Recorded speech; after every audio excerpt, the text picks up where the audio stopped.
Votre invité à présent dans la grande interview en direct sur Boursorama, c'est Dorothée Bonassi, directrice générale de BYD pour la France. Bonjour. Bonjour David. Merci d'être avec nous sur Boursorama.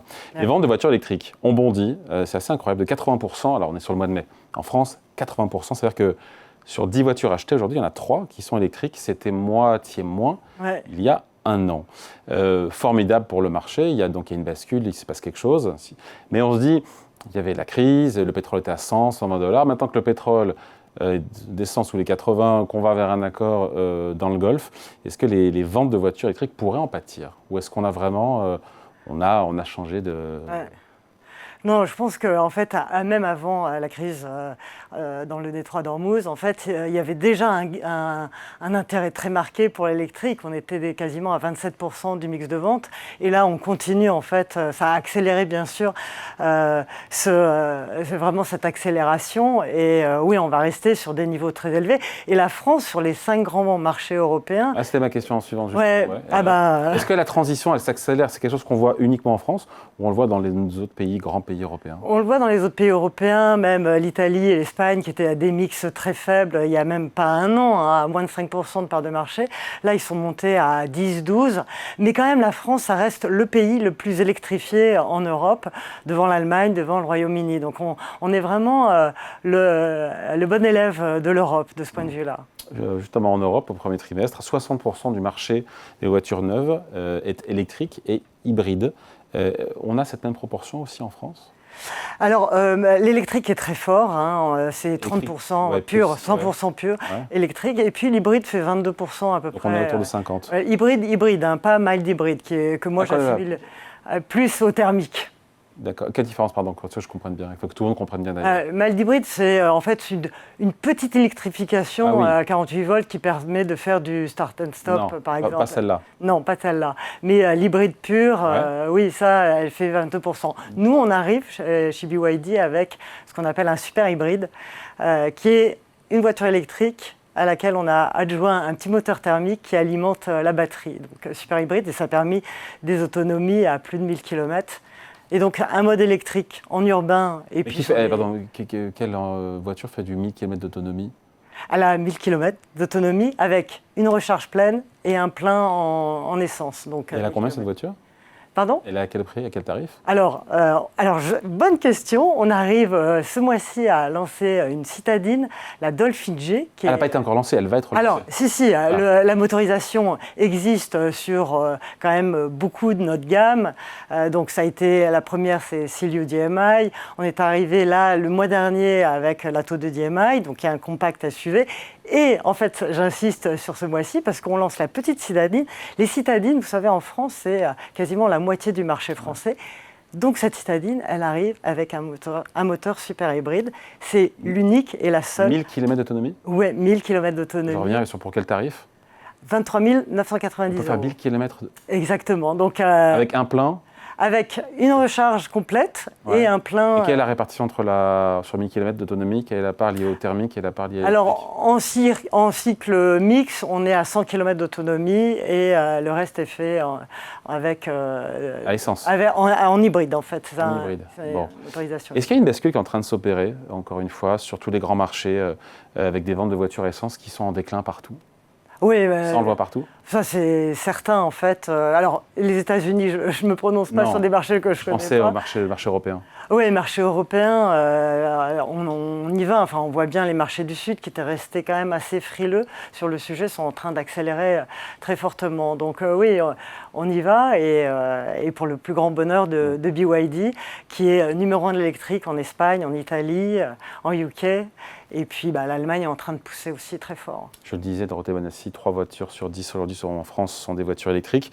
Mais il y a comme des réticences. Et là, j'en fais partie aussi, des gens qui sont encore réticents à passer au tout électrique parce que est-ce qu'on va trouver une borne, l'autonomie réelle? Vous le sentez toujours, ça, malgré tout? C'est une réalité, hein?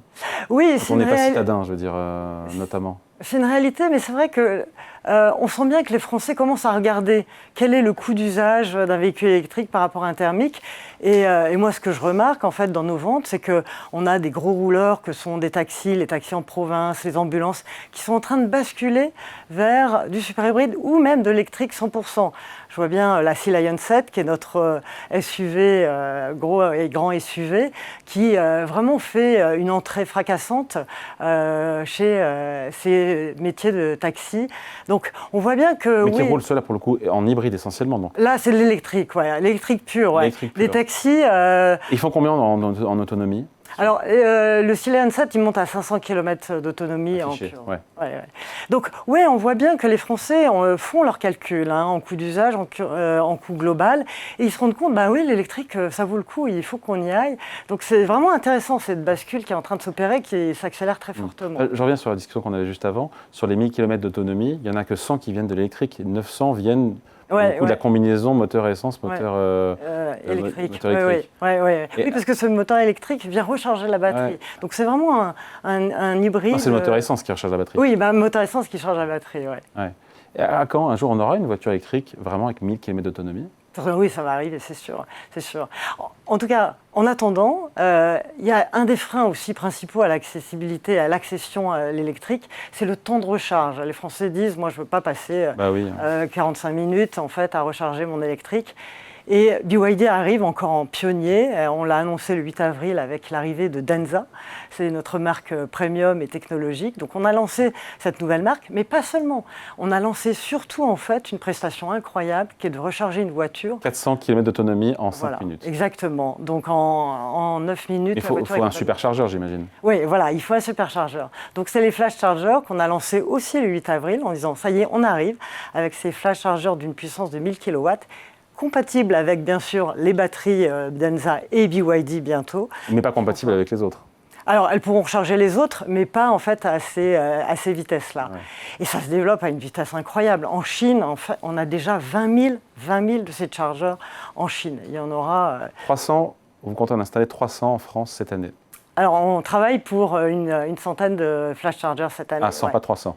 On est en train de recevoir les premiers flash chargers et on va œuvrer pour, en s'appuyant sur notre réseau concessionnaire BYD et Denza. Ça fait partie de la stratégie pour soutenir le développement de la marque, évidemment, que d'avoir ces chargeurs-là, comme Tesla l'a fait. Je crois que c'est 3500 bornes de recharge en France, Tesla, donc il y a... Oui, on a de quoi faire et puis il faut aller vite. C'est un avantage concurrentiel incroyable en fait. Donc c'est une belle mission. Vous fixez des objectifs justement en matière de maillage et de nombre de superchargeurs de bornes flash par rapport aux 3500 de Tesla? Alors le chiffre qui est annoncé, officiel, dont on parle, c'est 6000 flash chargeurs d'ici fin 2027. C'est l'objectif qu'on s'est donné. En Europe. Ah oui, en Europe, pardon. On parle de la France. Oui, en Europe. Et en France? Et en France, on va commencer par une centaine et puis arriver à peut-être 1 millier, ouais. Bon, à quel horizon?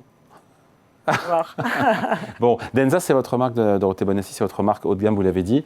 C'est l'objectif, parce que j'ai quand même vu que c'était elles étaient à plus de 100 000 euros. Certains modèles sont à plus de 100 000 euros. Vous espérez vraiment, pour le coup, pas très loin de 100 000 euros. Pas très loin. 115 000, c'est l'électrique. Ouais. Est-ce que l'objectif, c'est de rendre concurrencer BMW, Mercedes?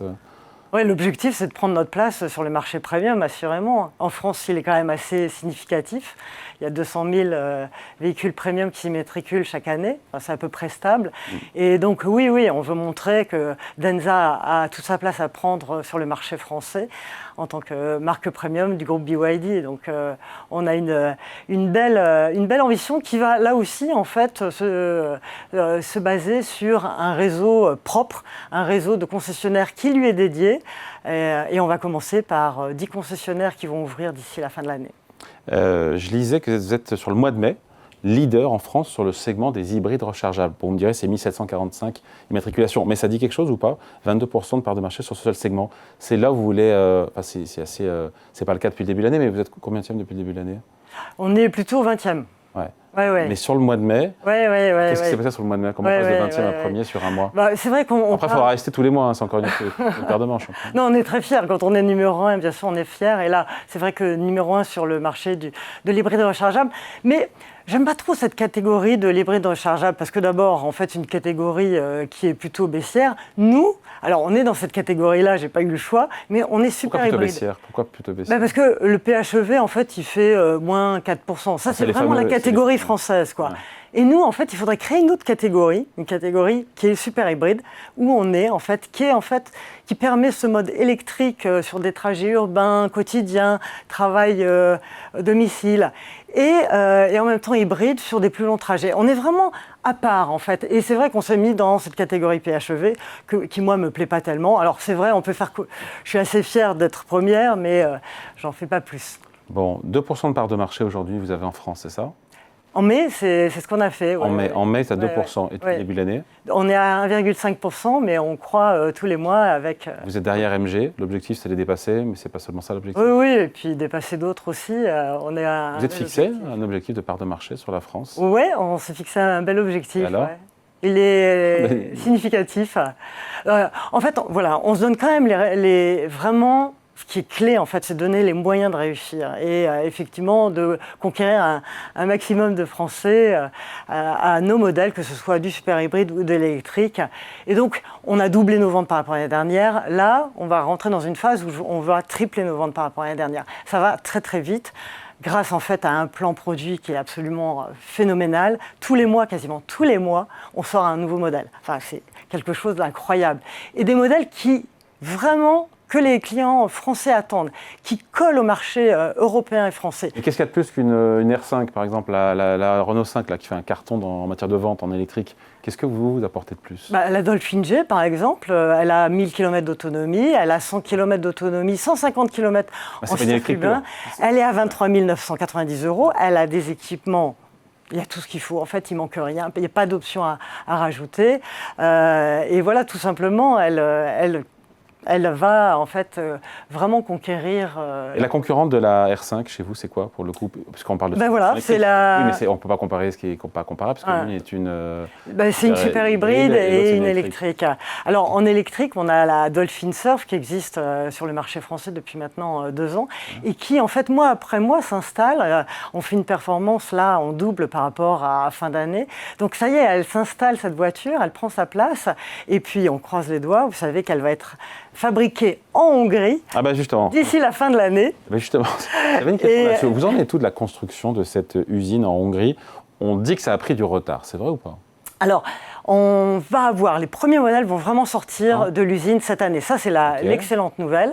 On espère, nous, la France, récupérer les tout premiers modèles qui vont sortir de cette usine. C'est vraiment une fabrication 100% ou c'est de l'assemblage de voitures, de bouts de voitures venus de Chine? C'est vraiment une construction 100%. La preuve en est, c'est qu'on a plus de 600 fournisseurs locaux, européens, avec qui on a pris contact et avec certains d'entre eux, bien sûr, on va travailler. Donc vraiment, c'est une production européenne qui va nous permettre de produire à terme 150 000 voitures. Mais bon, en tout cas, les premières vont sortir d'ici la fin de l'année. Et elles seront notamment pour le marché français? Bien sûr, oui, complètement. Et donc la première, ça va être cette citadine Dolphin Surf, 100% électrique. Et la deuxième, c'est l'Atto 2 électrique, 100% électrique, qui va aussi... Après, je me dis, encore une fois, comment vous ferez pour ne pas augmenter vos prix en produisant sur le vieux continent, où les coûts de production, même en Hongrie, sont plus chers qu'en Chine? Comment on fait? C'est quoi le secret? Alors, c'est l'intégration verticale. BYD, on le dit souvent, en fait, on fabrique tout nous-mêmes. C'est vraiment toute la chaîne de valeur et à notre main. Qu'est-ce que vous ne fabriquez pas? Les pneus et les vitrages. Donc, c'est la seule chose pour l'instant. Les pneus et les quoi? Et les vitres. Les vitres, ok. Donc c'est vraiment... on fait tout nous-mêmes, donc on maîtrise la chaîne de valeur et c'est comme ça qu'on réduit les coûts, en fait, essentiellement. BYD qui lorgne aussi les usines européennes de Stellantis. Je lisais ça dans la presse. Vous confirmez? Et pourquoi surtout? Non, alors là, moi, ça, je peux rien vous dire en la matière parce que je ne suis pas du tout... Mais l'idée de partager des usines avec d'autres constructeurs européens, c'est quelque chose qui... Je ne sais pas. Je ne peux pas du tout répondre. En tout cas, on est très concentré sur la Hongrie, qui va quand même être une belle usine. Première phase, vous le disiez, 150 000 véhicules vont sortir de l'usine en année pleine, ce qui est quand même assez fabuleux. Et puis, on a parlé de modèles et d'autres modèles arriveront. Donc, déjà, en fait, cette usine sortie de terre par nous, pour l'Europe, c'est quand même assez fabuleux et aussi rapidement en fait. Il y a d'autres projets à part la Hongrie? Non, c'est encore trop tôt. Certainement, mais je ne suis pas au courant. Bon, le marché européen, c'est un marché qui, et on finit là-dessus, Dorothée Bonassi, qui est prioritaire, le marché européen pour BYD, parce qu'on sait, enfin c'est largement dans la presse, que le marché chinois est hyper concurrentiel, c'est très difficile. Ouais, hein. Et donc il faut, compenser entre guillemets cette concurrence féroce en allant vers un marché européen. Ouais, ça j'aime pas trop en fait, le fait de penser comme ça, de se dire voilà, comme la Chine est un peu trop petite, alors on va à l'extérieur. La concurrence est très oui, vive, oui, on sait, ça, oui, mais en fait, cette volonté de BYD s'implanter à l'international, c'est dans ses gènes, c'est depuis le début, c'est depuis l'existence, depuis 1995. Voilà. Il faut raconter le début de l'histoire d'ailleurs. Au début, c'était des batteries de téléphones Motorola rechargeables, comme on a connu, en tout cas moi j'ai connu. Connu aussi. Et donc déjà à l'international, on a préempté des marchés américains et européens. Donc c'est vraiment dans les jeunes. Et du coup, on est très fort en Amérique latine, on devient fort en Europe. C'est une entreprise internationale comme il existe Apple et d'autres entreprises internationales majeures et qui sont numéro 1 sur leur marché. Ouais, et donc dans le monde, c'est combien? 4-5 millions, j'ai plus 6 millions de Oui, 4,6 millions de véhicules vendus l'année dernière. Voilà. Et cette année, d'ailleurs, c'est quoi le chiffre attendu? Je sais pas. Non, parce qu'en fait, j'ai lu que vous visiez 1,5 million de voitures vendues cette année à l'international. 1 million, c'est déjà ce qu'on a fait l'année dernière. L'an dernier, 1 million, et vous visiez 1,5 million cette année. Ah, je crois que ça sera plus, ouais. Et la France là-dedans, donc on finit là-dessus, la France est un marché prioritaire? Oui, bien sûr. Oui, la France, parce que c'est le 2e ou 3e marché européen. Derrière l'Allemagne. C'est l'un des plus compliqués aussi. Hein. Pourquoi? Il y a beaucoup de régulations, comme vous le savez. C'est la France. Oui, et même les constructeurs locaux en ont souffert, surtout les années précédentes. Mais c'est un marché sur lequel BYD doit prendre son... J'ai pas eu ma réponse sur la part de marché en France. Aujourd'hui, c'est à 2%. Horizon 2030, on vous a fixé, c'est quoi? 5%, 3%, 7%? 2030, c'est loin. Non, 2030, je sais pas, dans 2 ans, quand vous voulez. Le plus possible. Je n'aurai pas ma réponse. Merci beaucoup. Entretien avec vous, Dorothée Bonassi, donc la directrice générale de BYD pour la France, invitée de la grande interview en direct, également replay sur Boursorama et sur YouTube. Merci à vous, à bientôt. Merci David.